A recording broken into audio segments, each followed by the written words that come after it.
Good morning, ladies and gentlemen. Today is December the 16th. It's 11:15 a.m.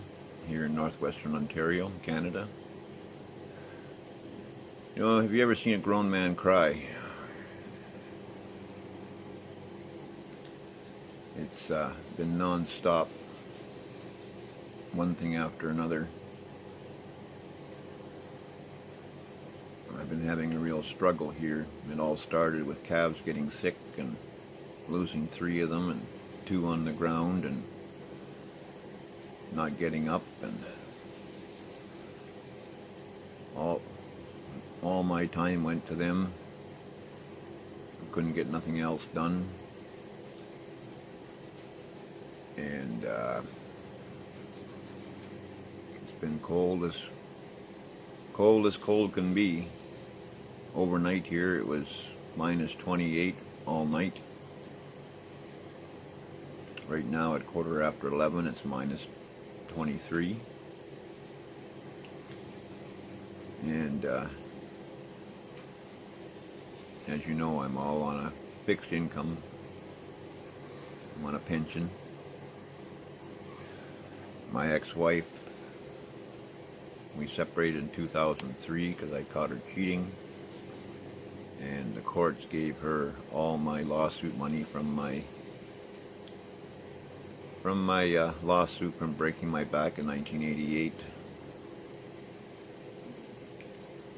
I had a nice nest egg where I was to build a shop and everything else here on the property, and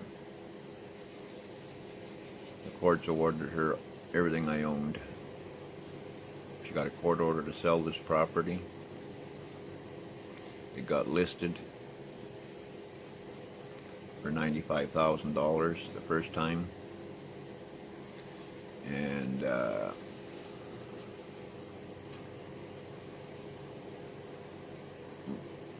being the time of year, there wasn't any offers that came in. And then she went and she listed a second time when she didn't have a court order, and she got an anonymous offer for 22 or 23,000. I can't remember exactly the number. That was in 2008. We separated in 2006. And what the courts didn't give her, that she stole from me. She took all my tools, equipment, and she either sold it or whatever. I don't know what she did with it, but it's all gone. And thanks to one very special person, when this offer came in for 23,000, and I was paying property tax on $83,000 value. The taxes weren't much because it's unorganized township. The school board taxes were $300, the road taxes were $7. Property taxes, I think $14, something like that, Canadian funds. And this one special person counter-offered it at $26,000 so I wouldn't lose the property. And they got it. And I live here. Before she sold the place, she broke in here, and her and her brother-in-law, Diane Nibola, and her brother-in-law broke in, and they deliberately busted the water line under the kitchen sink. Yeah, I got it on videotape.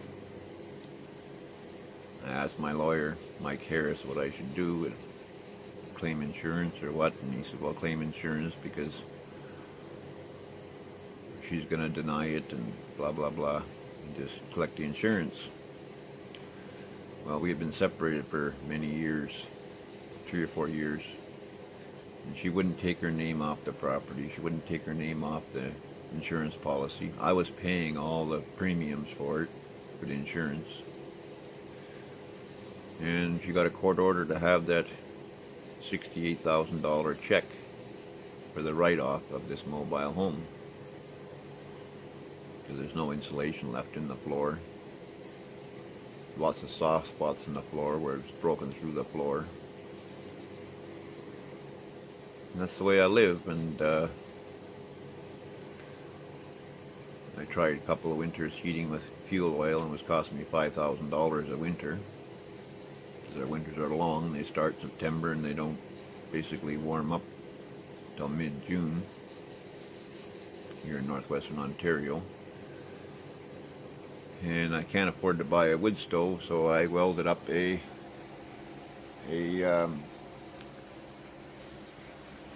sauna stove out of some junk I had laying around, and I burn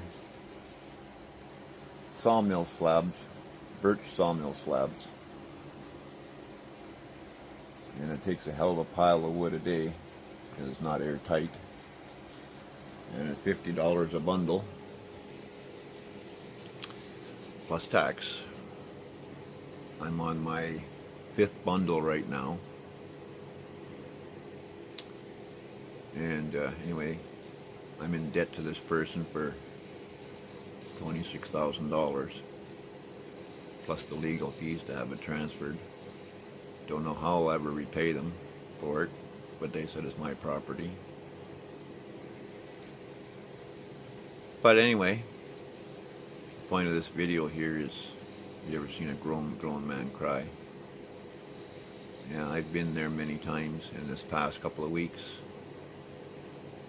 I should have been making videos, but it's been so stressful, and one thing after another. It wasn't the calves dying and getting sick, it was something else. My truck broke down and blew the seal between the on the engine, on the oil filter cooler adapter. The part was only $6.40, something like that. The part wasn't much, but it was a matter of getting it torn apart where I could change it in minus 19 below Celsius, because it was puking oil between the engine block and the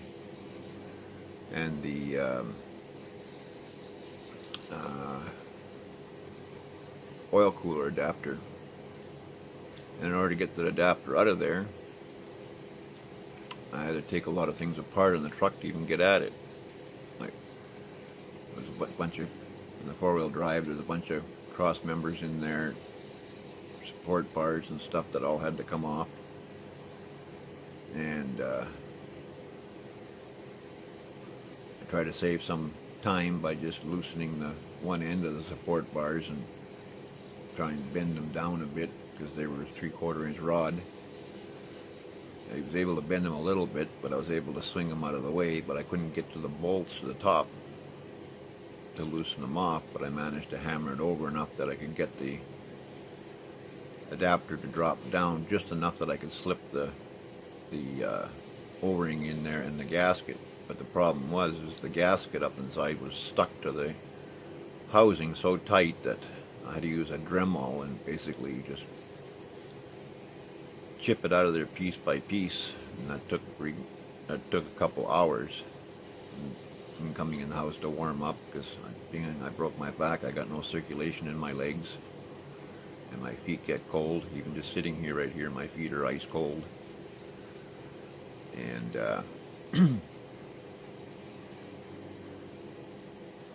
then my snowplow truck, just an old yard truck I have. I had picked up last fall, or before the winter ended this year, back in I think March. The starter went in my truck, and I didn't have money to get one, so I went to the scrap yard, and they had one, but it had the wrong cone on the end of it. So they said, "Oh, we'll just swap your cone off of it and put your cone on this one." But the problem being, I still was with the old Bendix, and I got it started, and I got my truck stuck down there bringing hay down to the cows, and I brought the snowplow truck down there to try and pull me out. And it was running pretty rough and everything, and I tried to pull it and it stalled, and then it wouldn't engage again. So I went and got a payday advance, which I hate doing because they take $20 per 100, and I can't spare that. and got a starter for $95, lifetime warranty. I jacked the truck up, put the new one in there, or took the old one out first of all, took the inspection plate off, and I see there's one spot on the ring gear that's about a 3/4 inch long where the teeth are basically 95% gone, and there's chips on every tooth. This truck's got like close to 400,000 kilometers on it. Put the new starter in about 3 days ago at -18 below. Darn near froze my hands off. It's still down there on the jack stands yet. I've been scared to even try and turn the key because I'll have a breakdown. I'll literally have a breakdown if it still doesn't engage due to the condition of the ring gear. But I have to get it going because my driveway's a total mess. You know, I have to use 4-wheel drive to get in and out because we've gotten like 18 inches of snow. My driveway's about 1,200 feet long. And then I blew a tire in my trailer going to get the last bundle of birch slabs. And I still have the one calf on the ground. He's doing a little better. He keeps trying to get up, but he gets up and he's standing on his ankles, and he hobbles around standing on his ankles, and he can't get his shoulders straightened out enough. And I put him in a sling to help hold him up for a couple hours a day, and this is taking a lot of my time every day, and being it's been so cold I can't stay down there very long. It's fairly warm in the barn. It's about 38 Celsius in the barn. So I got a few other calves in there to help keep them, young calves in there to help keep them warm. And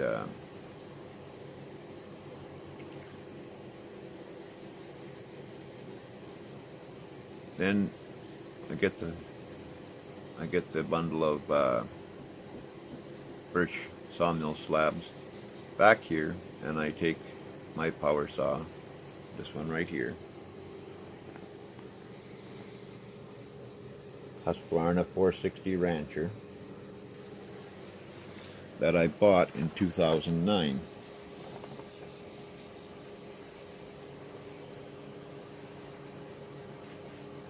Right here, $549, or $649.90. And you can see the date there, 6th month, 8th day, 2009. And this saw, it probably doesn't have 3 hours of cutting on it.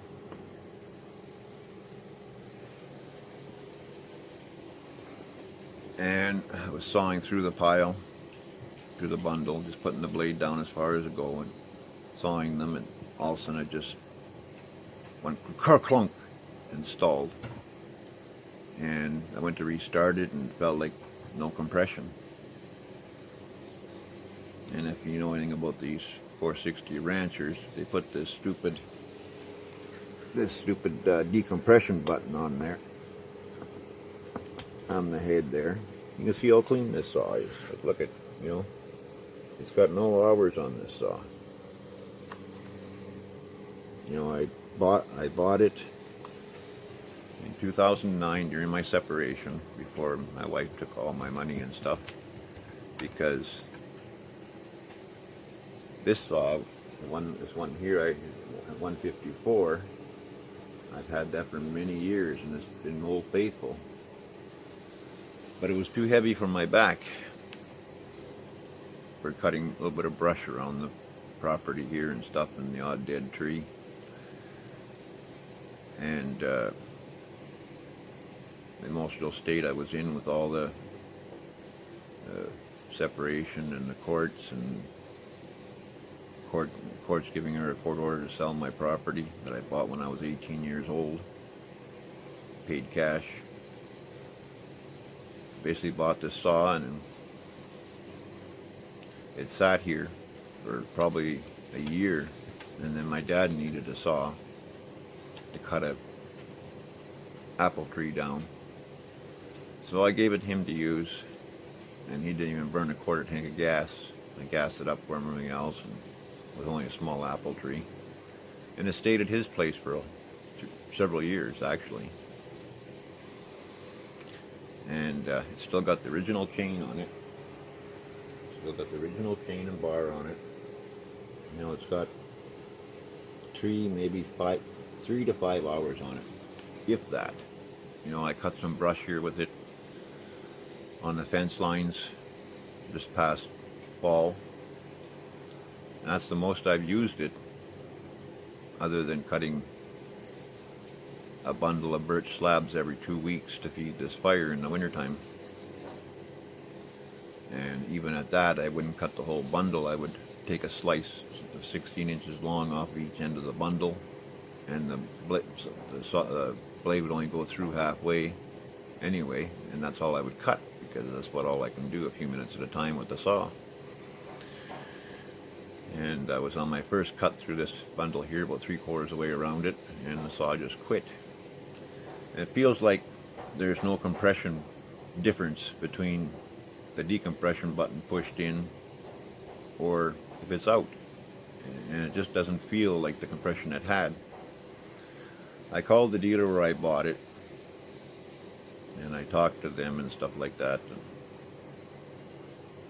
you know, they want $150 just to look at it, which I don't have. And the way they make these saws nowadays, they're impossible for the average person to take apart or do anything with them, the way they're put together.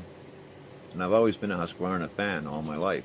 I've always had Husqvarna saws. I got Husqvarna cutoff saws for steel. I got Husqvarna weed eaters, which are crap the last 10 years. The ones I used to get 15 years ago, they last and last and last and last. And I'd buy a lighter weight one, and it would last a couple of seasons, and coil would be gone, and you know, the weed eater's $600 or $700, and coil would be like $200. And I have one out in the shed, or at my parents' place. It needs a coil. And it was one thing after another, that weed eater. And now with this here Husqvarna's power saw, it's got no hours on it, and I have a funny feeling, by the feel of it, the rings have collapsed. Well, if that's the case, that's going to be a $300 or $400 bill. Well, the saw was $649. Can you see putting $300 or $400 into a brand new saw? Because they won't honor under warranty, because it was bought in 2009. It doesn't matter that it's got no hours on it, and you can tell by looking at it that, you know, it's totally clean. You know, it hasn't cut nothing. You know,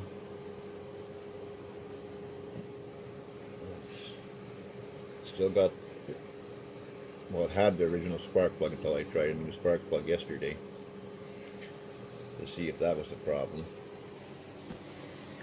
But it just doesn't seem to have compression, and it seems Husqvarna saws are not what they used to be anymore, and the dealer won't do nothing about it unless I pay for it. And I took it into them, they could see that it's got no use on it at all. It's got no time use on it at all. It's like there's no discoloration to the filter, nothing. Old Faithful there, the 154 SE, it's been sitting at my parents' place for years, because I was doing some brushing at my parents' place years ago, and the pull cord broke, and it was just too heavy, and I just went out and bought this new one, and it sat there. And so now I got to see if I can get it started, because I haven't had that saw started now for probably 4 or 5 years. I fixed the recoil on it this morning, the pull cord, and it's easy to work on that saw. So I don't know, I'm losing faith in Husqvarna products. You know, that saw over there, that 154, that was only $4.99. And as you see with this one here, total with tax comes out to $734.39. You can see the serial number there on it.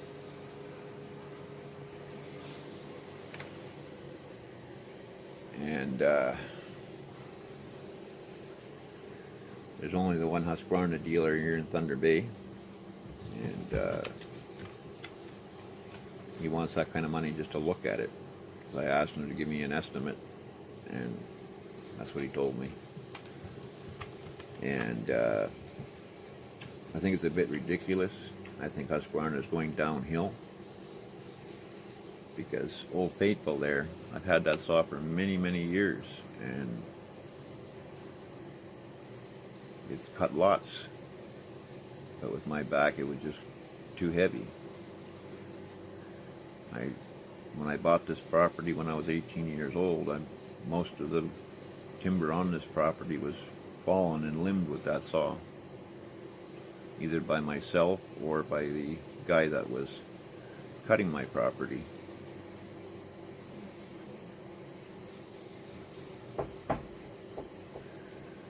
So, just a word of caution to you guys about Husqvarna. It seems I can't get anywhere with the dealer. And even despite that, you can see that it's got no hours on it at all.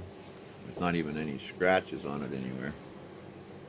You know, the only place where there's scratches is the bar. It's original chain.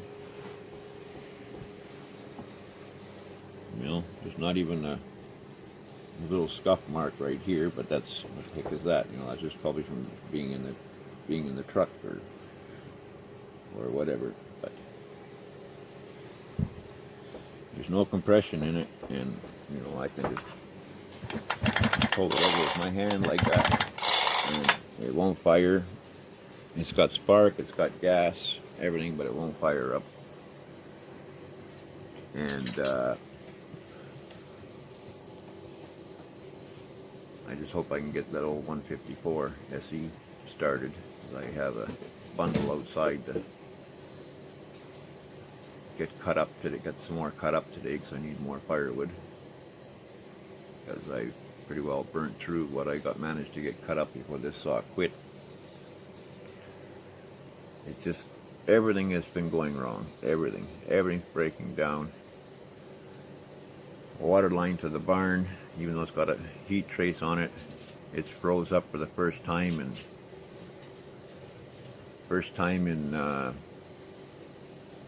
since I've had this property, built the barns. I put heat trace where the lines come up out of the ground, and when I put the ohm meter on it, I still read 1094 ohms on it, on the heat trace, on a piece of 8-foot long heat trace that's taped to the 1-inch water line. It's froze somewhere because I'm not getting water in the barn, and it's down 6 feet. So I was carrying water by the 5-gallon pail from the root cellar, which is about 150 feet from where the calves are, and that was just too much every day for me. So I went and got a garden hose out, a couple of garden hoses out, and every day I have to string that hose out of the root cellar. That's where my well pump is in the root cellar, because my well goes right down in the bottom corner. I'll do a video on it one day.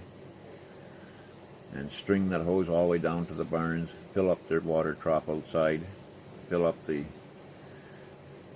I had to put a big bucket, big mop pail bucket, galvanized mop pail bucket in where the calves are for water for them,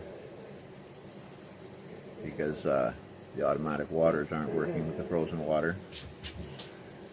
And you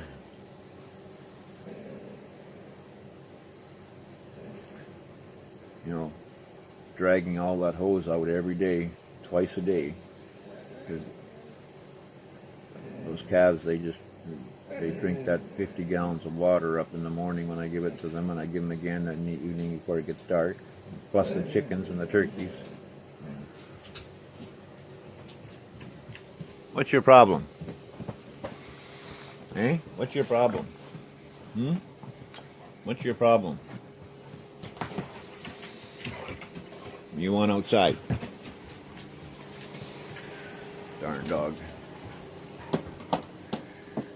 Yeah, so like the courts gave her that $64,000 insurance check and left me with nothing here other than my small pension. She makes $60,000 a year. Thanks, Diane Nibola. And everything just been going to hell in a handbasket here. And yeah, I have to get up 2 or 3 times during the night and fill the firebox because it's not an efficient stove, so I have to get up every couple of hours and load it again. And my bathtub drain is frozen right now, which happens every winter since the flood. And I have to put rock salt down on it. It takes 2 or 3 days to thaw it out. I usually pour some RV antifreeze down the drain after I use it, but I ran out. And it froze again. And then my water line to the kitchen sink froze because not running the oil furnace. And it's a long run from the bathroom to the kitchen, being no insulation in the floor. It's got skirting around it, but it's just too cold under there. And the water lines run inside the heat duct, and I had to fire up the oil furnace for a couple hours to get my water working in the kitchen again. And that just adds to it all. And one of the bathroom taps broke. It's been a real struggle.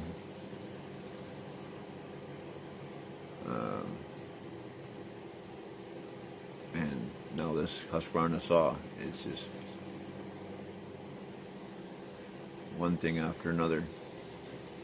And it's like these saws aren't cheap, and they don't make them like they used to. Like the Old Faithful I've had, like I said, for many years. It was just too heavy for my back.